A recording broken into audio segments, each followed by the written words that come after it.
Ассаламу алейкум, урматтуу көрөрмандар. Бул Тез Жарыя каналы. Сиздерге мына ушундай Matiz 3-тү сунуштайбыз. Аягындай абалы жакшы. Эгерде кызыккан болсоңуздар, мен сиздерге кыскача обзор кылып айтып берип кетейин.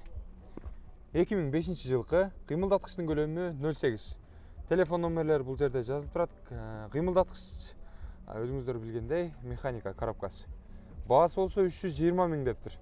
Бул жакта агабыз айтып атат, эгерде баасы кичине düşүп бер десе, мен 300 000ге түшүп келишимди кылып берем дейт. Карап көрүңүздөр. Сырткы келбети абалы таза экен. Анан мотору жасалган экен. Ошону айтып кой деди. 3 күн болуптур жасалганда. Жаңы гана жасалыптыр.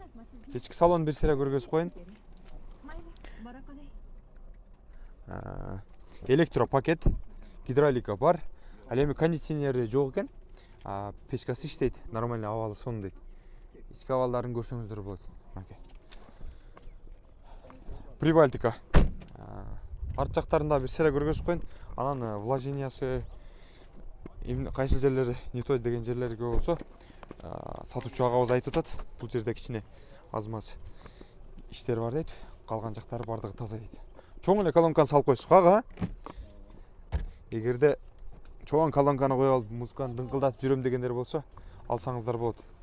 Абалын көрдүңүздөр, мына ушундай. Эгерде ушул Matiz 3 автоунаасы сиздерди кызыктырган болсо, телефон номерлерге байланышып, чалып ала бересиздер. Баасы болгону 300 000 сом.